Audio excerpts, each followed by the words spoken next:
வணக்கம். மூல நோய் உள்ளவங்களாகட்டும், பௌத்திர நோய் உள்ளவங்களாகட்டும், இவங்க அடிக்கடி கேட்குற கேள்வி என்னென்னா, ஏற்கனவே எங்களுக்கு இந்த பிரச்சனை இருந்தது, ரொம்ப கஷ்டப்பட்டோம். ஏதோ ரெமெடி பண்ணிக்கிட்டு நாங்கள் ஒரு அதாவது சர்ஜரி கூட பண்ணிக்கிட்டு உள் மருந்து சாப்பிட்டு ரண சிகிச்சைகள்லாம் பண்ணிக்கிட்டு ஓரளவு கொஞ்சம் நார்மல் ஆகிட்டோங்க. ஆனால் திருப்பி இந்த நோய் வந்துருச்சுன்னா ரொம்ப கஷ்டமாக இருக்கும். இது வராமல் இருக்கிறதுக்கு என்ன பண்ணலாம்? இந்த கேள்வி தான் அடிக்கடி கேட்டுக்கிட்டு இருக்கீங்க. ஏன்னா இந்த மாதிரி விஷயங்களையும் கொஞ்சம் பதிவு பண்ண வேண்டியது அவசியமாக இருக்குது. அதனால் மூல நோய் உள்ள பிரச்சனை உள்ளவங்களுக்கு ஒரு சின்ன எளிமையான தீர்வு நான் சொல்கிறேன். இந்த மூல நோயில் பார்த்திங்கன்னா நிறைய டைப் இருக்குது. எல்லா பிரச்சனைக்கும் ஒரு பொதுப்படையான ஒரு சூரணம் உங்களுக்கு நான் சொல்கிறேன். சூரணம்னா இதோட வன்மை காலம் 2 மாதத்துக்கு மேலே வச்சுக்க முடியாது. 2 மாதத்துக்கு ஒருக்க நீங்கள் தயாரிச்சுக்கணும். இதில் சொல்லக்கூடிய மூலிகை ஒன்றே ஒன்று தான். அது கொஞ்சம் சிரமம் பார்க்காம சேகரித்து அதையும் நீங்கள் பொடி பண்ணி நான் சொல்லக்கூடிய திரிபலாதி சூர்ணத்தோடு கலந்து வச்சுக்கிட்டு சாப்பிட்டிங்கன்னா நல்ல ரிசல்ட்டு கிடைக்கும். அது எப்படின்னா, மந்தார மரத்தில் நிறைய வெரைட்டி இருக்குது. ஆனால் ரொம்ப சர்ப்ளஸ். ஏன்னா இது ஆர்னமெண்ட் பிளான்ட்டாக எல்லா இடங்கள்லையும் வளர்த்து வச்சுருக்காங்க. நிறைய தோட்டங்களில் பார்த்திங்கன்னா, தனியார் வீடுகளில், ஹைவேஸ் ரோடுகளில் கூட இது ஒரு ஆர்னமெண்ட் பிளான்ட் மாதிரிலாம் கூட வச்சுருக்காங்க. இது பாகுனியா அப்படின்னு சொல்லக்கூடிய ஒரு வெரைட்டி. பாகுனியாவில் பார்த்திங்கன்னா பர்பூரியா அப்படின்னு சொல்லக்கூடிய ஒரு இளம் பிங்க் நிறத்தில், அதாவது ஒரு இளம் சிவப்பு நிறம்னு கூட சொல்லலாம், ஒரு பிங்க் நிறத்தில் இருக்கும் அந்த பூவு. நீங்கள் சாதாரணமாக சர்ச் பண்ணி பார்த்தீங்கனாலே தெரியும்.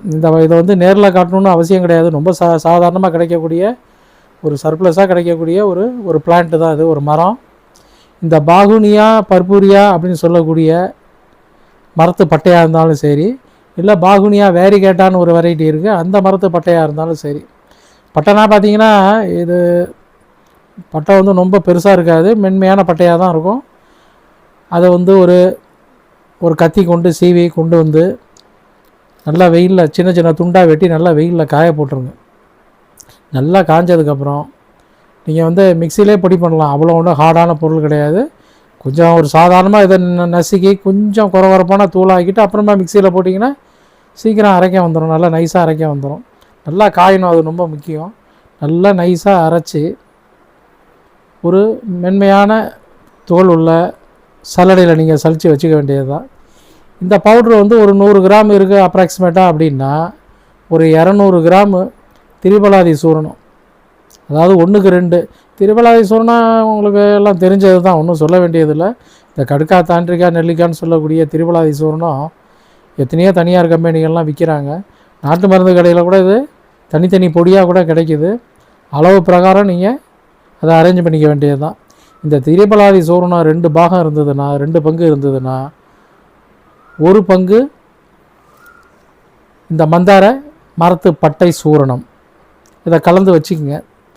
இதை கலந்த உடனே சாப்பிட வேணாம், கலந்து ஒரு 2 நாள் விட்டுருங்க, நல்லா செட் ஆகட்டும். அதுக்கப்புறம் ஒரு அரை டீஸ்பூன் அளவுக்கு வாயிலிட்டு மோரோ இல்லை பாலோ இல்லை தண்ணீரோ குடிக்கலாம். ஒரு அரை ஸ்பூன் போதுமானது. ஒரு நாளைக்கு ஒரு 3 நேரம் சாப்பிட்டிங்கன்னா போதும், எம்டி ஸ்டமக்கில். காலம்பரை, சாயங்காலம், ராத்திரி. அப்படி இல்லைன்னா மதியம் கொஞ்சம் ஃப்ரீயாக இருந்தீங்கன்னா மதியானம் கூட ஒரு டோஸ் சாப்பிட்லாம். இப்படி ஒரு அரை ஸ்பூன் நீங்கள் சாப்பிட்டுட்டு வந்தாலே போதும். இது என்ன பண்ணோம்னா, உங்களுக்கு மூலத்தில் முக்கியமாக பார்க்கப்படுறது மலச்சிக்கல், மலக்குடலில் உள்ள வறட்சை, சில விதமான நீர் சத்து குறைபாடு, ஒரு பசைத்தன்மையோட குறைபாடு தான் அதிகமாக பார்க்கப்படுது.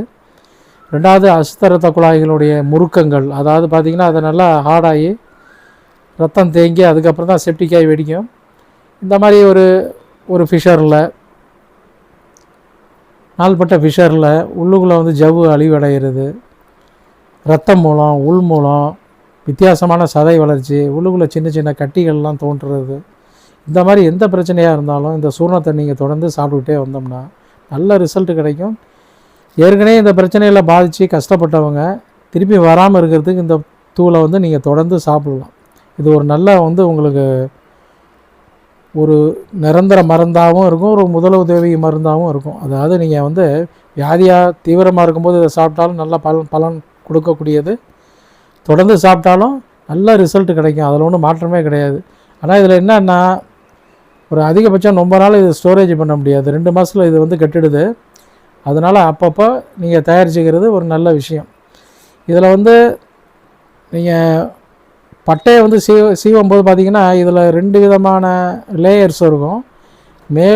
மேலே இருக்கக்கூடிய லேயர் தான் சீக்கிரம் பொடியாகும். உள்ளுக்குள்ளே வந்து ஒரு ஹார்டாக ஒரு கட்டை மாதிரி இருக்கும், அதை நீக்கணும், அது ரொம்ப முக்கியம்.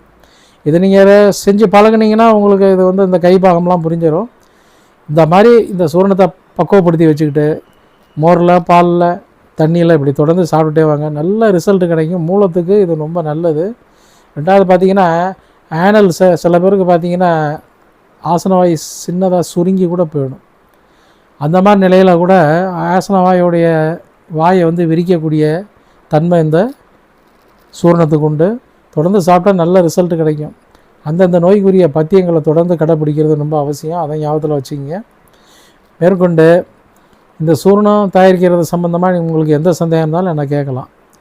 இதை விடுத்து பௌத்திர நோய்க்காரங்களுக்கு ஒரு உபாயம் சொல்கிறேன். ஏற்கனவே பௌத்திரம் வந்து ஆப்ரேஷன் பண்ணிக்கிட்டேன் சார், சௌரியம் ஆகிடுச்சு, ஆனால் திருப்பியும் வந்துருமோன்னு பயமாக இருக்குது. சின்ன சின்ன இடங்களில் ஒரு சூட்டு கட்டி மாதிரி ஒரு வலி மாதிரி வருது, அப்புறம் அது மாறிக்குது. வெயிலில் போயிட்டு வந்தால் அந்த இடத்துல பெயின் இருக்குது, திருப்பி வந்துருமோ அப்படின்னு ஒரு பயம் இருக்குது. அதாவது நோய் முழுமையாக வெளிப்படலை, ஆனால் பிரச்சனை இருந்துக்கிட்டு இருக்குது. இந்த மாதிரி ஒரு விஷயங்கள்லாம் கேட்குறாங்க. இது வந்து கவனிக்கக்கூடிய ஒரு விஷயந்தான், நான் ஒன்றும் மறுக்கலை. அந்த மாதிரி ஒரு நிலையில், அந்த மாதிரி ஒரு பிரச்சனையில் ஒரு எளிமையான ஒரு கஷாயம் ஒன்று உங்களுக்கு சொல்கிறேன். வில்வ மரத்து பட்டை கஷாயம், இதுதாங்க விஷயம். அதாவது வில்வ மரத்தும் இதே மாதிரி தான், மேலே வந்து ஹார்டான புரணிகள்லாம் இருக்கும், அதாவது ரொம்ப டெட்டான ஒரு புரணிகள்லாம் ஒட்டியிருக்கும். அதை மட்டும் தட்டி பேர்த்து எடுத்துட்டு உள்ளுக்குள்ளே ஒரு மென்மையான ஒரு சோற்று பகுதி இருக்கும், அதை நல்லா சீவி உங்களுக்கு தேவையான அளவு ஒரு குவான்டிட்டி கொண்டாந்து இதேமாதிரி காயப்போட்டு வச்சுருங்க. சின்ன சின்ன துண்டாக வெட்டி காயப்போட்டு வச்சுருங்க. இதை வந்து நீங்கள் தூள் பண்ணணும்னு அவசியம் இல்லை, ரொம்ப பொடிசாக கட் பண்ணி வச்சுக்கிட்டாலே போதுமானது. ஏன்னா நம்ம ஊறல் நீர் தான் குடிக்க போகிறோம். முதல் நாள் நைட்டே நமக்கு வந்து ஒரு டம்ளர் நல்லா வெந்நீர் சூடு பண்ணி இறக்கி, ஒரு டம்ளர் வெந்நீரில் சும்மா ஒரு 15 ஒரு 20 கிராம் ஒரு திட்டமாக ஒரு சின்ன 3 விரலால் ஒரு பிடிச்ச பிடியில் அந்த வேறு துகள்களை நீங்கள் அப்படியே போட்டுருங்க. அந்த பட்டை துகளை அப்படியே போட்டுருங்க. போட்டுட்டு மேலே ஒரு தட்டு போட்டு மூடிடுங்க. அந்த இருக்கிற வாமான சூடே போதுமானது, அதில் இருக்கிற எக்ஸ்ட்ராக்ட்லாம் உங்களுக்கு இறங்கிடும். காலம்பரை சூடு பண்ணணும்னு அவசியமெல்லாம் கிடையாது. அதை அப்படியே ஒரு டீ வடிகட்டியில் வடிகட்டிட்டு காலம்பரை மட்டும் ஒரு டம்ளர் சாப்பிட்டா போதும். உங்களுக்கு கூடுதலான விஷயம் இன்னொரு குவான்டிட்டி எடுத்துக்கணுன்னா சாயந்தரம் இதேமாதிரி ப்ரிப்பேர் பண்ணி சாப்பிட்லாம். அதாவது மத்தியானமே போட்டு வச்சுட்டு சாயந்தரம் ஒரு 4 மணி 5 மணி போல் ஒரு எம்டி ஸ்டமக்கில் குடிக்கலாம். இந்த கஷாயம் எப்பொழுதும் சாப்பிட்லாம். நல்லா ஒரு குளிர்ச்சியும் கொடுக்கக்கூடியது, பித்தத்தை தணிக்கக்கூடியது. முக்கியமாக வந்து உள்ளுக்குள்ளே இன்டர்னல், அதாவது உள்ளுக்குள்ளே இருக்க இன்டர்னல் ஆப்சஸை ஆற்றக்கூடிய ஒரு தன்மை இந்த வேருக்கு உண்டு. ஏன்னா இது வந்து ஒரு ஆன்டி கேன்சர் ப்ராப்பர்ட்டி. அதனால் இதை பற்றி, ஏன்னா வில்வத்தை பற்றி நம்ம அதிகமாக சொல்ல வேண்டியதில்லை, நிறைய ஆய்வு அறிக்கையெல்லாம் வெளியில் விட்டுருக்காங்க. இந்த அனுபவ முறை கஷாயம் இது அனுபவத்தில் நாங்கள் நிறைய பேருக்கு சொல்லி நிறைய பேருக்கு உபாயமாக பயன்பட்டுருக்கு, அதில் ஒன்றும் மாற்றம் இல்லை. இது நல்ல ரிசல்ட்டு கிடைக்குங்க. ஆனால் அந்தந்த நோய்க்குள்ள பத்தியங்களை நீங்கள் கண்டிப்பாக கடைப்பிடிக்கணும், அது ரொம்ப முக்கியம். பௌத்திரம்னா பௌத்திரத்துக்குள்ள என்னென்ன பத்தியங்கள், உணவு முறைகள்லாம் எடுத்துக்கணும் அப்படின்றத நாங்கள் கடந்த தொடர்லேயே சொல்லியிருக்கோம். அதை கொஞ்சம் நீங்கள் ஃபாலோ பண்ணால் சரியாக இருக்கும். மூலத்துலேயும் அப்படி தாங்க. இது கூடுதலாக ஒன்றும் இதை வந்து ஒரு பெரிய பத்தியங்கள்லாம் வச்சுன்னு சாப்பிட்ணும் அவசியம் இல்லை. இந்த மருந்துகளை நீங்களே ஒரு கைப்பாகமாக செஞ்சு சாப்பிட்லாம். இதுக்கு வந்து பெரிய ஆலோசனை யோசனையெல்லாம் வேண்டியதில்லை. உங்களுக்கு தயாரிக்கும் போது ஏதாவது சந்தேகம் இருந்தால் மட்டும் நீங்கள் கேட்கலாம். மற்றபடி இதெல்லாம் ரொம்ப ஈஸியாக தயாரிக்கக்கூடிய ஒரு விஷயந்தான். மேலும் சப்ஸ்கிரைப் பண்ணாதவங்க தயவுசெய்து சப்ஸ்கிரைப் பண்ணுங்கள். நன்றி, வணக்கம்.